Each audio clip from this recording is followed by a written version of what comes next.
সূরা room আয়াত ৩৯। এই আয়াতের মধ্যে আল্লাহ পাক রব্বুল আলামিন তিনি বলেন, ওয়ামা আতাইতুম মির রিবাল লিয়ারবুয়া ফি আমওয়ালিন নাস ফালা ইয়ারবু ইনদাল্লাহ ওয়ামা আতাইতুম মিন যাকাতিন তুরিদুনা ওয়াজহাল্লাহি ফাউলাইকা হুমুল মুযআফুন। এই আয়াতের মধ্যে আল্লাহ পাক রব্বুল আলামিন তিনি বলেন, তোমরা মানুষদেরকে যেই সুদ দাও, যেই সুদ অর্থাৎ ব্যাংক থেকে তোমরা টাকা নাও একটা অঙ্কের, নেওয়ার পরে একটা কিছু অতিরিক্ত টাকা আমরা দেই না, এই যে সুদ তোমরা প্রদান করতেছো, ফালা ইয়ারবু ইনদাল্লাহ, এটা আল্লাহর নিকটে বৃদ্ধি পাচ্ছে না। তুমি আরেকজনকে কিছু টাকা ধার দিতেছো, এর বিনিময়ে তুমি পার্সেন্টেজ নিচ্ছ, এটা তুমি মনে করতেছো আমার লভ্যাংশ, আমার লাভ হচ্ছে। আসলে এটা লাভ নয়, এটা আল্লাহ পাকের কাছে বিন্দু মাত্র কোনো কিছু বৃদ্ধি পায় না, বরং এটা আরো ক্ষতি। এরপরে আল্লাহ পাক রব্বুল আলামিন বলেন, ওয়ামা আতাইতুম মিন যাকাতিন তুরিদুনা ওয়াজহাল্লাহ, এবং তোমরা মানুষদের কাছে যে যাকাত প্রদান করো একমাত্র আল্লাহকে রাজি আর খুশি করার জন্য, ফাউলাইকা হুমুল মুযআফুন। আল্লাহ পাক রব্বুল আলামিন এই যাকাতের টাকার মাধ্যমে তোমার সম্পদটিকে ডাবল বৃদ্ধি করে দেন। এটার মাধ্যমে তোমার সম্পদ বৃদ্ধি পাবে, কিন্তু তুমি মানুষের কাছে টাকা ধার দিয়ে যে লভ্যাংশ তুমি খাচ্ছ, এর মাধ্যমে বিন্দু মাত্র তোমার টাকা লাভ হচ্ছে না, বরং আরো ক্ষতি হচ্ছে। এটা লাভ হয় না। আমরা প্রত্যেকেই জানি, বাড়িতে যখন দুধের পাতিলে দুধ যখন গরম করা হয় উপরে ঢাকনা দিয়ে, তখন দুধে যখন বলক নাকি ওঠে না, তো ওই সময় কি হয়, উপরে যে ঢাকনা থাকে গরম হওয়ার কারণে সেই ঢাকনা উতলায়া পড়ে যায়, পড়ে যায় না, দেখে মনে হয় পাতিল ভরে গেছে, আসলে কি পাতিল ভরছে? তখন ওই ঢাকনাটা সরাবেন উপর থেকে, আবার তলায় গিয়ে অল্প একটু। তো ঠিক যেমন আমরা দুধের পাতিলে যখন দুধ গরম করি, পুরো পাতিল যেমন ভরপুর দেখা যায়, আসলে পাতিল ভরপুর না, ওই পাতিলের তলায় অল্প একটু দুধ, কিন্তু আমরা দেখতেছি পাতিল ভরপুর। আল্লাহ পাক রব্বুল আলামিন তিনি বলেন, তোমরা এই যে মানুষের কাছে টাকা ধার দিয়ে যে লভ্যাংশ খাচ্ছ, এর মাধ্যমে তুমি মনে করতেছো আমার অনেক টাকা লাভ হচ্ছে, আসলে লাভ হচ্ছে না, বরং তোমার ক্ষতি হচ্ছে। একটা পয়সা তোমার লাভ হচ্ছে না, বরং তোমার ক্ষতি। এ কথাই আল্লাহ পাক রব্বুল আলামিন তিনি বলেন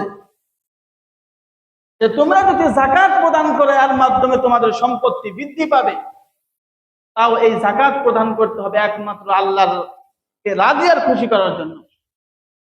এখন রমজান মাস আসলে যদি আমি বড় লোক মানুষ যাকাত না দিই, মানুষ কি বলবে? এই যাকাতের আবার কোনো দাম নেই। তাহলে এখান থেকে মূল উদ্দেশ্য যেটা, সেটা হলো মানুষের কিছু দিয়ে লভ্যাংশ উপভোগ করা যাবে না, বরং এটা সুদ এবং ঘুষ। মিশকাত হাদিসের কিতাব 2832 নম্বর হাদিস, আল্লাহ নবী সাল্লাল্লাহু আলাইহি ওয়াসাল্লাম তিনি বলেন, এই হাদিসের বর্ণনাকারী হযরত আনাস রাদিয়াল্লাহু তাআলা আনহু তিনি বলেন, قال رسول الله صلى الله عليه وسلم إذا أقرض الرجل الرجل فلا تأخذ هدية। আল্লাহ নবী সাল্লাল্লাহু আলাইহি ওয়াসাল্লাম তিনি বলেন, যখন তোমাদের মধ্যে হতে কোনো ব্যক্তি অপর কোনো ব্যক্তিকে কিছু ধার দেয়, কিছু টাকা ধার দেয়, এর বিনিময়ে সে যেন তার কাছ থেকে কোনো হাদিয়াও যাতে গ্রহণ না করে, কোনো হাদিয়া উপঢৌকন যাতে গ্রহণ না করে। আমি আপনাকে 2 লাখ টাকা হাওলাত দিয়েছি বা ঋণ দিয়েছি, এর বিনিময়ে আমি কি করতেছি, আপনার কাছ থেকে কিছু হাদিয়া খাচ্ছি। আল্লাহ নবী বললেন, এটাও খাওয়া যাবে না, এটাও খাওয়া যাবে না। আমি একজনকে টাকা ঋণ দিয়ে তার কাছ থেকে আমি হাদিয়া খাই, অথবা আমি একজনের কাছ থেকে টাকা ঋণ দিছি, আমি তাকে প্রতি মাসে কিছু, আমার বাড়িতে সবজি আবাদ করি, এই করি সেই করি, ওখান থেকে কিছু কিছু একটা অংশ তাকে দিই, অর্থাৎ এগুলো খেয়ে সে চুপ থাকে। এই যে এটাও সুদ। আল্লাহ নবী বললেন, এটাও করা যাবে না। কাউকে হাদিয়া দিয়ে তার মানে ঋণ দিয়ে তার থেকে কিছু এর বিনিময়ে গ্রহণ করা যাবে না। আল্লাহ নবী এটা নিষেধ করে দিলেন। সূরা বাকারা আয়াত 276 নম্বর আয়াত, আল্লাহ পাক রব্বুল আলামিন তিনি বলেন, ইয়ামহাকুল্লাহুর রিবা ওয়া ইউরবিস সাদাকাত। আল্লাহ পাক হারামকে মিটায় দেন এবং হালালকে বিস্তার করে দেন। ওয়া ইউরবিস সাদাকাত, মানুষ যেটা সদকা করে, ভালো কাজে যেটা ব্যয় করে, আল্লাহ পাক এটা ডাবল গুণে বৃদ্ধি করে দেন। আর সুদ, এটাকে আল্লাহ পাক মিটায় দেন। তাম দুনিয়ার সুদের সয়লাব, ব্যাংক থেকে বীমা সমিতি, এই সমস্ত যে সমস্ত প্রতিষ্ঠান আছে, সেখান থেকে আমাদের অনেকেই টাকা লোন নিয়ে বাড়ি বানায়, জমি কেনে। স্পষ্ট সুদ হারাম। ব্যাংক থেকে, হাউজিং বা বিভিন্ন প্রতিষ্ঠান থেকে টাকা লোন নিয়ে বাড়ি নির্মাণ করা, ঘর নির্মাণ করা করা যাবে না। যদি কেউ এই সমস্ত কাজের সাথে জড়িত থাকেন, অতি দ্রুত সেখান থেকে ফিরে এসে আল্লাহর কাছে তওবা করতে, আল্লাহর কাছে তওবা করতে হবে। অনেকে আছে বীমা করে, এই বীমা এটা দুই প্রকার।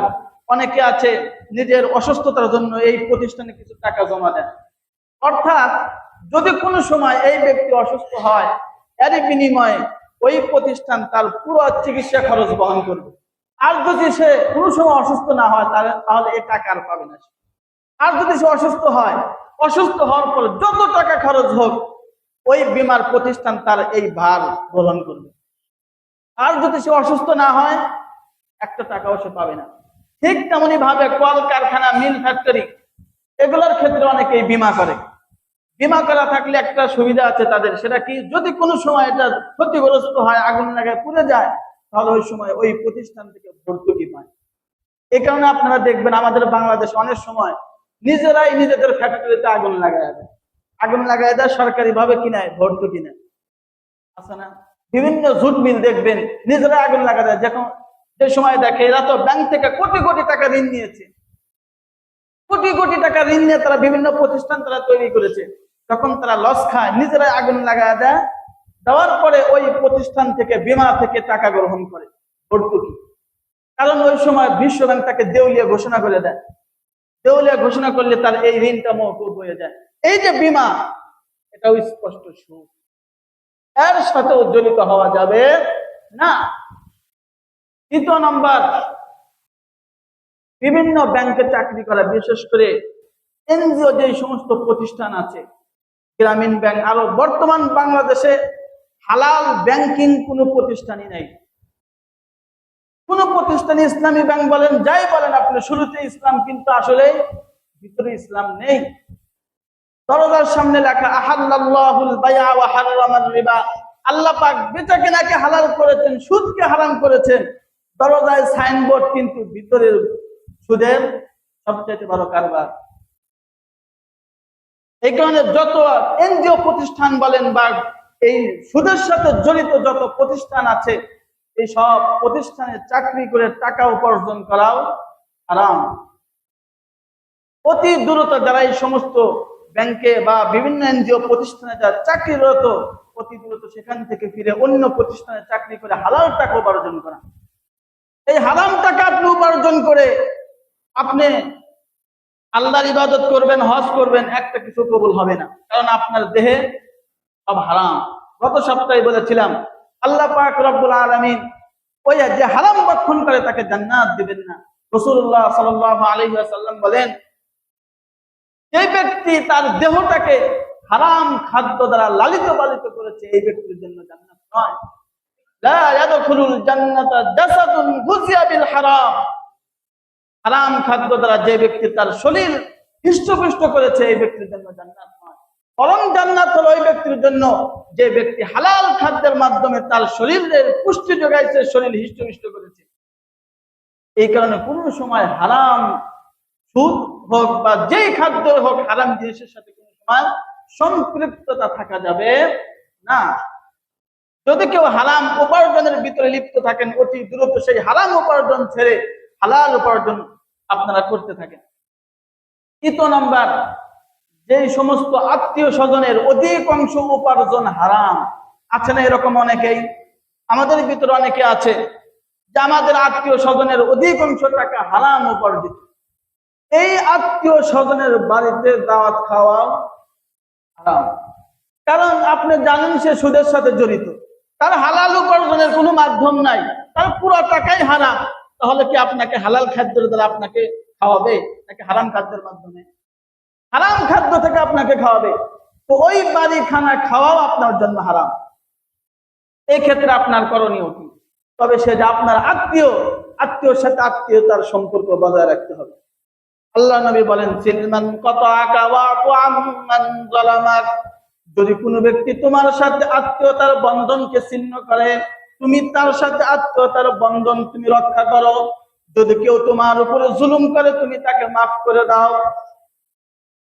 তাহলে তার সাথে আমার সম্পর্ক থাকবে না খাওয়া দাওয়ার মধ্যে, কিন্তু আত্মীয়তার সম্পর্ক ঠিক থাকবে। তাকে আমাকে বোঝাতে হবে যে ভাই, এই উপার্জন করা যাবে না, এটা হারাম। এই কারণে যারা সুদের সাথে জড়িত, এদের বাড়িতে খাওয়া দাওয়া থেকেও বিরত থাকবেন। মুসনাদ আহমদ হাদিসের কিতাব 22,007 নম্বর হাদিস, আল্লাহ নবী সাল্লাল্লাহু আলাইহি ওয়াসাল্লাম তিনি বলেন, قال رسول الله صلى الله عليه وسلم درهم ربا يأكله الرجل وهو يعلم أشد من 36 زنية, যদি কোনো ব্যক্তি জেনে শুনে 1 দিরহাম সমপরিমাণ সুদ খায়, وهو يعلم সে জানে, أشد من 36 زنية, তাহলে ওই ব্যক্তি 36 বার জিনা করলে যে অপরাধ, তার চাইতেও বড় অপরাধ, তার চাইতেও বড় অপরাধ হলো 1 টাকা সমপরিমাণ জেনে শুনে সুদ খাওয়া। তাহলে 1 টাকা সমপরিমাণ জেনে শুনে সুদ খাওয়া কতটুকু অপরাধ? যে ব্যক্তি নাকি 36 বার জিনা করেছে, এই ব্যক্তিরা যতটুকু অপরাধ করেছে তার চাইতেও মারাত্মক অপরাধ করেছে ওই ব্যক্তি, যে ব্যক্তি জেনে শুনে 1 টাকা সমপরিমাণ সুদ খাইছে। এই কারণে অনেকে এমন আছে, ব্যাংকে 3 লাখ টাকা, 4 লাখ টাকা, 10 লাখ টাকা লাগায় বসে বসে খাওয়ার কোনো কাজ নাই। স্পষ্ট সুদ, স্পষ্ট সুদ। আপনি বিদেশে থাকছেন অনেকদিন যাবত, ব্যাংকে টাকা রাখছেন, রাখার পরে এই টাকা বসে বসে আপনি ইন্টারেস্ট খান। সুদ বলতে লজ্জা লাগে তো, এখানে কি বলে? ইন্টারেস্ট। সাহিত্য ভাষা বলে আমরা ইন্টারেস্ট খাই, লভ্যাংশ খাই, মুনাফা খাই। সুদ বলতে কি লাগে? লজ্জা লাগে। এখানে বলে ইন্টারেস্ট, লভ্যাংশ, মুনাফা, এরকম শব্দ ব্যবহার করে। এগুলো স্পষ্ট সুদ হারাম। তাহলে জেনে শুনে 1 টাকার সমপরিমাণও সুদ খাওয়া যাবে না। মুস্তাদরাকে হাকিম হাদিসের কিতাব 2260 নম্বর হাদিস, আল্লাহ নবী সাল্লাল্লাহু আলাইহি ওয়াসাল্লাম তিনি বলেন, قال رسول الله صلى الله عليه وسلم أربع حق على الله ألا يدخلهم الله الجنة ولا يذيقهم نعيمها। আল্লাহ নবী সাল্লাল্লাহু আলাইহি ওয়াসাল্লাম তিনি বলেন, 4 ব্যক্তির ব্যাপারে আল্লাহ পাকের হক হলো তাকে জান্নাত না দেওয়া এবং জান্নাতের কোনো গ্রাম, কোনো স্বাদ উপভোগ না করানো। 4 ব্যক্তিকে জান্নাতে প্রবেশ না করানো এবং জান্নাতের নাজ নিয়ামত উপভোগ করা না করানো, এটা আল্লাহ পাকের হক। 4 ব্যক্তি। 1 নম্বর মুদমিনু খামরিন, শরাব পান করে, সর্বদা শরাবের সাথে জড়িত, মদ খায়। এই যে ব্যক্তি সর্বদা মদের সাথে জড়িত, এই ব্যক্তির আল্লাহর হক হলো এই ব্যক্তিকে জান্নাত না দেওয়া। 2 নম্বর ওয়া আকিলুর রিবা, যারা সুদ খায়, আল্লাহ পাকের হক হলো তাদেরকে জান্নাত না দেওয়া। 3 নম্বর ওয়া আকিলু মালিল ইয়াতীম, যারা এতিমের মাল ভক্ষণ করে, এদেরকেও জান্নাত না দেওয়া। 4 নম্বর ওয়াল আকুলি ওয়ালিদাই, যারা তার আপন মা বাবার সাথে অবাধ্য আচরণ করে, বাপ মার সাথে ভালো ব্যবহার করে না, খারাপ আচরণ করে, আল্লাহ পাকের এই ব্যক্তির ব্যাপারে হক হলো তাকে জান্নাত না দেওয়া। তাহলে আল্লাহ পাকের হক হলো 4 ব্যক্তিকে জান্নাত না দেওয়া। 1 নম্বর যে ব্যক্তি মদ পান করে, 2 নম্বর যে ব্যক্তি সুদ খায়, 3 নম্বর যে ব্যক্তি এতিমের মাল ভক্ষণ করে, 4 নম্বর যে ব্যক্তি তার মাতা পিতার সাথে অবাধ্য আচরণ করে। এর মধ্যে 2 নম্বর যারা সুদ খায়। আরেকটা বিষয়, যারা এতিমের মাল যারা ভক্ষণ করে, এতিমের মাল অন্যায়ভাবে ভক্ষণ করা জুলুম। শুধু তাই নয়, আপনি যদি আরেকজনের জমি 1 বিঘা সম পরিমাণ যদি আপনি দখল করেন, আপনি ভোগ করেন, মুসলিম শরীফের হাদিস, আল্লাহ নবী সাল্লাল্লাহু আলাইহি ওয়াসাল্লাম বলেন, মান আখাযা শিবরাম মিনাল আরদি যুলমান ফাইন্নাহু ইউতাওবিকুহু ইয়াওমাল কিয়ামাতি মিন 7 আরদিন। যদি কোনো ব্যক্তি অন্যর জমি 1 বিঘা সম পরিমাণ যদি দখল করে, জুলুম করে, অন্যায় ভাবে, কাল কিয়ামতের ময়দানে আল্লাহ পাক রব্বুল আলামিন 7 জমিন সম পরিমাণ বেড়ি তার গলায় লটকায় দিবেন। 7 জমিন সম পরিমাণ বেড়ি তার গলায় লটকায় দেওয়া হবে যদি 1 বিঘা জমি অন্যটা অন্যায় ভাবে জুলুম করে দখল করে। স্পষ্ট সহিহ হাদিস, এই হাদিসের মধ্যে কোনো দুর্বলতা নেই। দরকার পড়লে আপনি আপনার 1 বিঘা জমি ছেড়ে দিবেন, কিন্তু অন্যের জমি কোনো সময় দখল করতে যাবেন না। আপনার 1 বিঘা জমি না হলে কি হবে? কি হবে? আপনার ঘর একটু ছোট হবে, রাস্তা একটু ছোট হবে, আপনার ফসলের জমি একটু ছোট হবে, কতটুকু ছোট হবে? কারণ কোনো সময় অন্যের জমি বিন্দু পরিমাণ দখল করবেন। যদি করেন, এই ভয়াবহ শাস্তির সম্মুখীন আপনাকে আমাকে হতে হবে। কেউ ছাড় পাবে না। আল্লাহ পাক আমাদেরকে অন্যের জমি অন্যায় ভাবে দখল করা থেকে হেফাজত করুন। আবু দাউদ শরীফের হাদিস 3331 নম্বর হাদিস, আল্লাহ নবী সাল্লাল্লাহু আলাইহি ওয়াসাল্লাম তিনি বলেন, قال رسول الله صلى الله عليه وسلم لا يأتين على الناس زمان لا يبقى أحد إلا آكل الربا فإن لم يأكله أصابه من بخاره।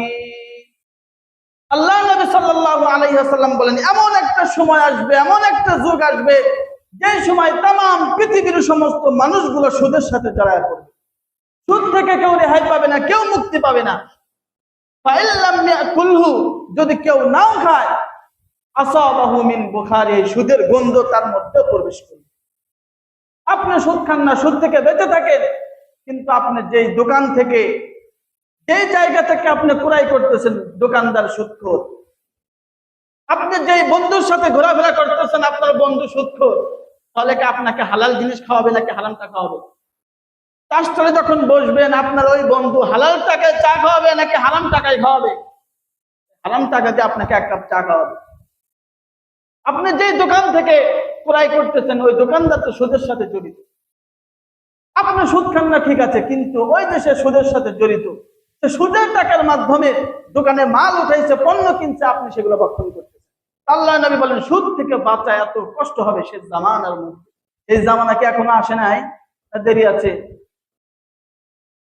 तमाम পৃথিবীতে কয়জন ব্যক্তি এরকম খুঁজে পাবেন যারা সুদ থেকে বেঁচে আছে? অধিকাংশ মানুষ সুদের সাথে জড়িত। এর মধ্যে বিশেষ করে যারা লম্বা সময় প্রবাস থাকে, দেশে আসার পরে দেখবেন যারা কাজ করে না, ওই ব্যাংকে টাকা রাখছে, প্রত্যেক মাসে একটা কি পায়, কিছু টাকা পায়, এটা বসে বসে খায়, মনে করে এটা হালাল টাকা। এটাকে তারা সুদ বলতে রাজি নয়, বরং তারা কি বলে, ইন্টারেস্ট, লভ্যাংশ, মুনাফা। আপনি ইসলামী ব্যাংকে যে টাকা থবেন, এই টাকা থেকে যেই অতিরিক্ত আপনাকে যে লভ্যাংশ দেবে, এটাও হারাম। বরং তাদের কাছে আর সুদের কারবার বেশি হয়। এই কারণে যেই কথা বলতেছিলাম, সুদ এবং ঘুষ বর্তমান সময় এর থেকে বাঁচা খুবই কষ্ট। আমি যদি এগুলো খায় 5 ওয়াক্ত নামাজ পড়ে আল্লাহর প্রতিটি হুকুম মানি, লাভ কি? কিছুই হবে না। আপনি হালাল খান, অল্প খান, কিন্তু হালাল খেয়ে ইবাদত করেন, আল্লাহর দরবারে কবুল হবে। হারাম খেয়ে আমরা লম্বা লম্বা মোনাজাত করে ইবাদত করে কোনো লাভ নাই, লাভ হবে না। অতি সত্বর আমাদের হারাম থেকে এবং সুদ ঘুষ থেকে বেঁচে হালাল পথ উপার্জন করে আল্লাহ পাক যতটুকু পারে আমরা আমল করব, ইবাদত করব, এতটুকু কবুল হবে, এতটুকু আমার নাজাতের জন্য ওসিলা হবে। এর মাধ্যমে আমরা পরপরে একসাথে জান্নাতে থাকবো। মন চায় না আমরা যেমন আজকে এখানে একসাথে আমরা নামাজ আদায় করতেছি, পরপরে সেই জান্নাতের মধ্যে আমরা একসাথে এরকম থাকবো? মনে চায় না? যদি থাকতে মনে চায়, হারাম রিজিক থেকে, সুদ এবং ঘুষ থেকে, অন্যের জমি দখল করা থেকে, এই সমস্ত যত হারাম কারবার আছে এগুলো থেকে বেঁচে থাকে। আল্লাহ পাক আমাদেরকে বেঁচে থাকার তৌফিক দান করুন। আমিন। ওয়া আখিরু দাওয়ানা আলহামদুলিল্লাহি রাব্বিল আলামিন। আমরা